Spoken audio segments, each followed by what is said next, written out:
pagi hari ini, sebaiknya kita awali dengan doa bersama-sama, dipimpin oleh ketua kelas. Padanya silakan. Berdoa mulai. Berdoa selesai. Hadir semua hari ini? Alhamdulillah hadir, Bu. Oke, bagus ya. Apa kabar hari ini? Alhamdulillah, luar biasa, Allahu Akbar. Masih pagi kok udah lemes, semangat ya kan masih pagi. Ulang sekali lagi, apa kabarnya hari ini? Alhamdulillah, luar biasa, Allahu Akbar. Semangat ya.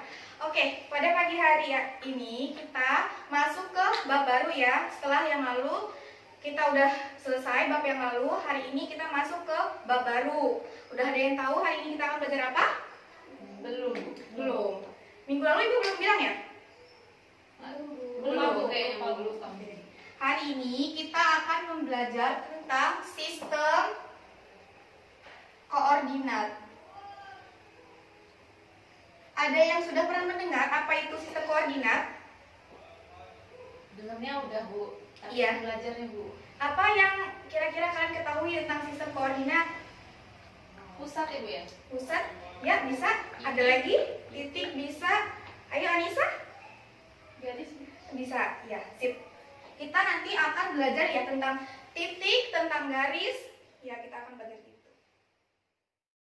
Nah, jadi hari ini kita akan membahas tentang sistem koordinat. Yang pertama itu tentang letak titik. Yang kedua tentang posisi garis. Jadi, tujuan pembelajaran kita pada pertemuan kali ini itu yang pertama, itu untuk mengetahui cara peletakan titik pada bidang kartesius. Dan yang kedua itu kita dapat mengetahui bagaimana cara peletakan posisi garis terhadap suatu sumbu, baik itu sumbu X maupun sumbu Y-nya. Jadi dari ketiga yang akan kita bahas hari ini, kita mulai dari sistem koordinat itu sendiri. Di sini untuk mempermudah kita belajar, Ibu menggunakan PPT yang sudah Ibu sediakan. Jadi kita mulai dari sistem koordinat. Apa sih itu sistem koordinat? Jadi sistem koordinat itu adalah suatu cara yang digunakan untuk meletakkan suatu titik pada bidang kartesius. Jadi bidang kartesius itu apa sih? Ada yang sudah tahu? Belum. Jadi bidang kartesius itu Ibu gambarkan ya. Iya, Bu. Kalau digambarkan, bidang kartesius itu terdiri dari sebuah sumbu utama, yaitu sumbu X dan juga sumbu Y. Sumbu X itu selalu sejajar.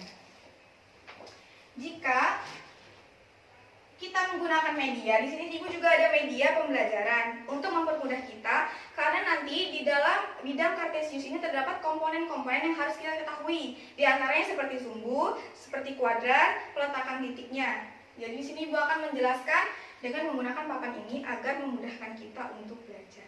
Oh iya, Bu.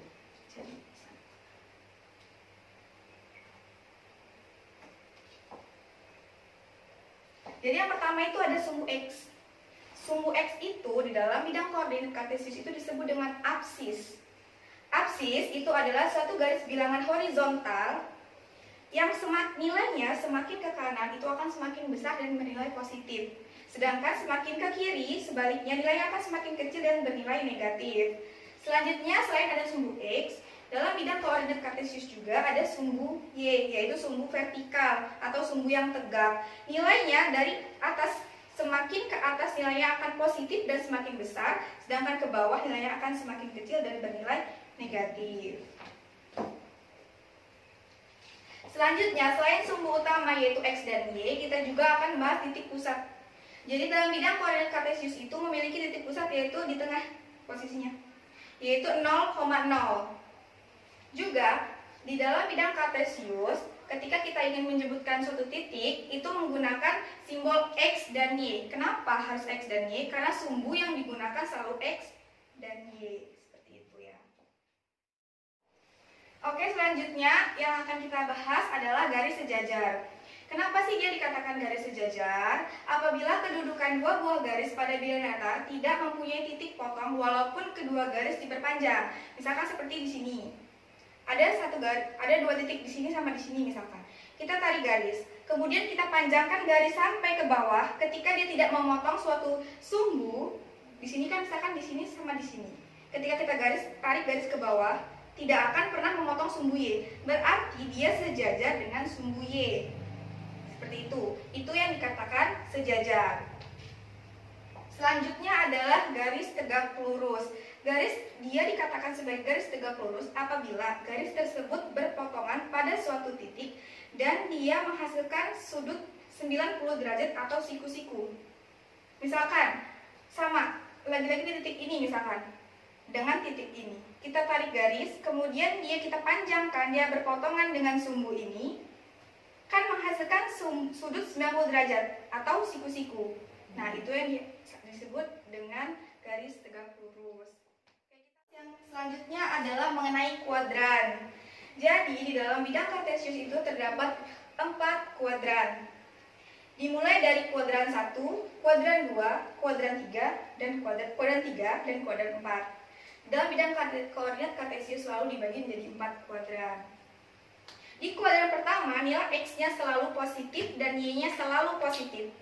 Di kuadran kedua, X-nya negatif, Y-nya positif. Di kuadran ketiga, X-nya Negatif. Y-nya negatif. Di kuadran 4, X-nya positif, Y-nya negatif. Untuk mempermudah kita mengingat bahwa apa sih kuadran 1 itu kira-kira apa ya gitu.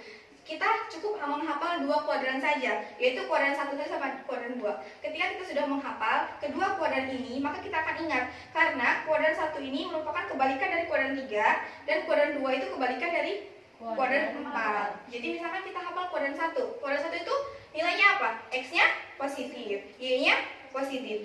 Berarti kebalikannya kuadran 3 itu pasti negatif dan negatif. Seperti itu. Begitupun kuadran 2 dengan kuadran 4. Selanjutnya kita masuk ke contoh soal. Ya. Untuk yang pertama, letakkan titik R5,4 dan tentukan panjang absisnya. Tadi sudah dibahas ya, apa itu absis, apa itu ordinat? Ya. Nah, jadi yang pertama contoh ya. Kita gambar dulu bidangnya X dan Y.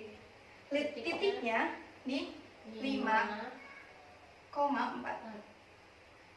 Balik ya. Berarti titik di sini. Titik apa itu? Titik koordinat. R ya, koordinat R. Oke. Jadi di sini 5,4. Jadi absisnya yang mana? Absisnya yang 5 atau yang 4? Yang 5. Yang 5. Yang 5 ya. Kenapa 5? Karena absisnya X. Karena dia berada di sumbu X ya. Kalau 4-nya berarti apa? Y-nya. Y itu disebut apa tadi? Disebut ordinat. Jadi yang di sumbu X itu selalu disebut absis dan yang di sumbu Y itu selalu disebut ordinat.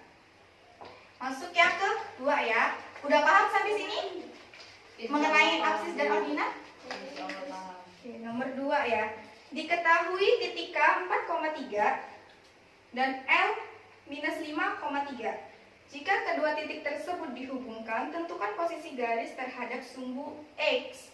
Jadi lagi-lagi kita buat sumbu koordinat X dan Y. Yang pertama 4,3. Titik apa? K ya? K. Yang kedua L minus 5,3 ya. Nah, pertanyaannya, jika dua titik ini dihubungkan, maka tentukan posisi garis ini terhadap sumbu X itu seperti apa? Jadi, apa jawabannya?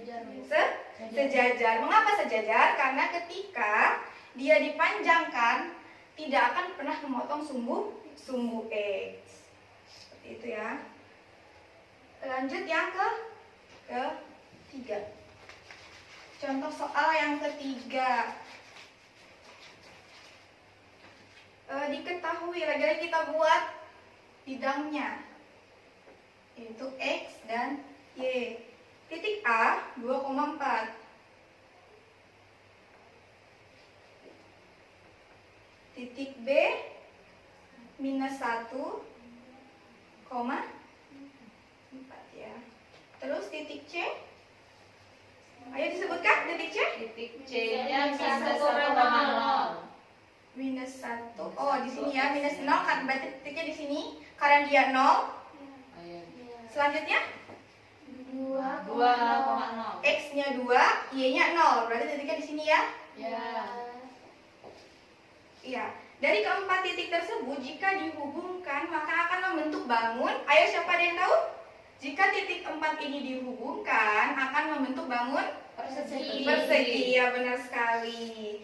Jadi sampai di sini, sampai contoh soal kita ada yang ingin ditanyakan? Cukup, Bu. Cukup. Paham. Paham ya? Oke, paham. Alhamdulillah kalau sudah paham. Oke, selanjutnya Ibu di sini punya Ibu di sini sudah membuatkan bidang kartesius. Jadi di sini sudah Ibu buatkan soal. Jadi nanti dari kalian masing-masing mengerjakan soal tapi langsung dikerjakan di sini. Karena Ibu ingin mengetahui bagaimana pemahaman kalian terhadap materi yang barusan Ibu ajarkan. Oke. Jadi di sini cuma ada 3 soal. Yang pertama itu sudah diletakkan titik -2, -5,2. Jadi nanti tentukan tergantung di pilihannya.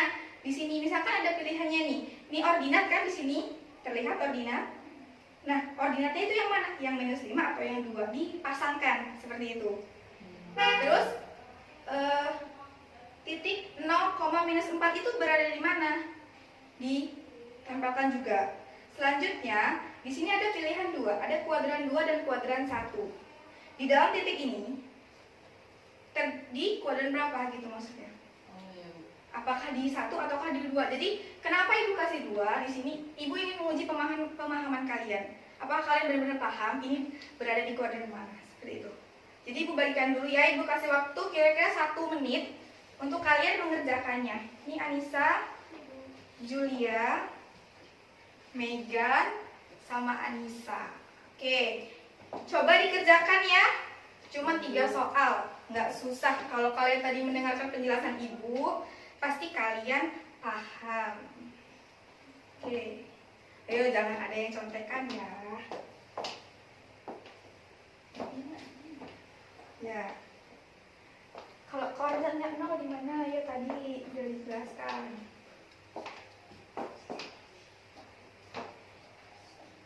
Jangan sampai salah kuadrannya. Sesuai titiknya. Udah 1 menit ya? Udah pada selesai? Ibu, ini ya kenapa? Gimana ya Ibu dipasangnya di mana? Diletakkan sesuai soalnya. Soal kamu di mana? Di situ kan? Itu Ya. kuadran berapa? Kuadran 3. Iya, berarti diletakkan di kuadran 3. Ya. Untuk yang satunya tidak perlu dikasih karena itu hanya pengecoh saja untuk menguji pemahaman kalian sejauh mana. Oke, udah selesai semua? Sudah, Bu. Ibu mulai tanya ya. Ya. Apakah kalian yakin dengan jawaban kalian? Yakin, Bu? Oke, dimulai dari Anissa. Tadi apa? Anissa soalnya menentukan ordinat atau absis? Ordinat. Ordinat. Di mana ordinatnya? Di 2. Di 2 karena Karena berada di sumbu. di sumbu Oke, selanjutnya? berada di kuadran 2. Iya, pinter. Titiknya diletakkan di? Titiknya ada di 0,4. Oke, sip. Sip. Selanjutnya Julia, seperti apa? Soalnya itu ada di titik 6,6. Iya. Jadi yang dinamai ordinat itu adalah yang enamnya, yaitu sumbu Y-nya. Iya, Dan pintar. letaknya ada di kuadran pertama. Sip. Dan untuk soal kedua itu adalah titiknya -4,0. Oke. Gitu. Sip. Ayo Megan. Soalnya itu ada di titik -6,-3. Oke, Itu iya. berarti absis karena titiknya berada di -6. Ya, di X ya kalau absis. Ya, Bu. Terus itu berada di kuadran 3. Oke. Soal yang kedua itu 0,2, titiknya Iya. di 0,2. Sip. Ayo Anissa. Nah, jadi dapat soal 3,-3 absisnya itu Ya. di angka 3 Iya, karena karena kan dia- di sumbu X. Oke, sip. Terus di keluaran keempat, terus Iya. titiknya 3,0. Oke, pinter. Berarti sampai sini Ibu anggap kalian paham ya dari yang materi yang Ibu jelaskan. Iya, Bu. Lanjut, yang terakhir pada pertemuan kali ini adalah latihan. Jadi nanti dari latihan ini Ibu minta kalian maju satu persatu ya. Oke. Siapa yang mau maju pertama? Ayo, Julia, Bu. Julia. Ayo Julia, Iya, Bu. silakan. Iya, Bu. Ya Julia, silakan. Maaf Ibu. Iya. Jangan lupa Pakai yang lebih terang. titiknya 46 Bu. Iya. Berarti ininya dibikin semua Ibu ya? Iya. Kak. Kak sama L-nya bisa.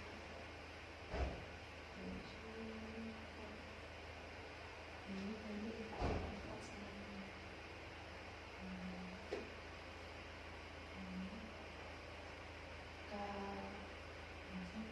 K-nya 46. M-nya bisa 1. Digabungkan akan membentuk segitiga siku-siku. Jadi begini, soal nomor 1 diketahui 2 buah titik. Ya, titik K dan titik L. Tapi di sini titik M-nya belum diketahui kan? Tapi kita harus membuat ketiga titik tersebut menjadi sudut siku-siku. Jadi agar ketiga sudut itu nanti menjadi siku-siku, sudut M-nya harus di mana? Di angka 1,4. Iya benar. Agar nanti ketiga titiknya ketika digabungkan akan membentuk segitiga siku-siku. Berarti Ayo, di Julia, sini berarti- Bu. Iya. Titik M-nya. Iya. Titik M di sini Bu. Iya, benar sekali. Oke, makasih Julia. Iya, sama-sama. Selanjutnya yang kedua. Siapa yang maju? Saya Bu. Oke, Anissa silakan.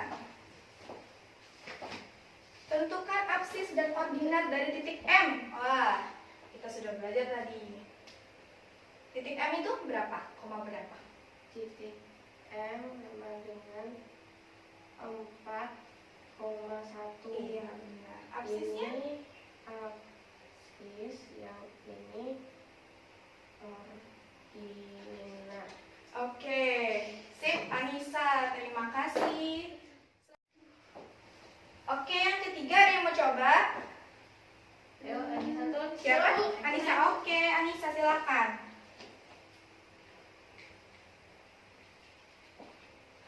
Jika titik K dan M dihubungkan, Iya, tentukan. ini sudah dihubungkan. Iya, benar. Posisi titik terhadap sumbu X seperti apa? Sumbu X terhadap sumbu X tegak lurus. Tegak lurus karena? Karena Kenapa mau tegak lurus? memotong sumbu X. Iya, benar sekali. Oke, silahkan Anissa. Terima kasih. Oke, selesai ya pembelajaran kita pada pagi hari ini. Jadi, Ibu ingin menjelaskan sedikit jadi tentang sistem koordinat ini. Jadi hari ini kita hanya membahas tentang peletakan titik, posisi, dan jaraknya saja. Untuk minggu depan kita akan masuk ke luas. Baru minggu depan kita akan hitung-hitungan. Jadi hari ini cukup menentukan komponen-komponen apa saja sih yang dibahas dalam bidang kartesius ini. Jadi mengapa sih Ibu pakai ini? Supaya kalian itu paham karena tertarik untuk melihat papan ini. Karena dia berwarna. Kalau cuma di sini sebatas hitam, kadang kita males untuk melihatnya kan. Kalau di sini pakai warna, jadi kita enak gitu ya. Oke. Sekian pembelajaran kita pada hari ini. Semoga kita selalu diberikan kesehatan oleh Allah Subhanahu wa taala. Akhirul kalam, wassalamualaikum warahmatullahi wabarakatuh. Waalaikumsalam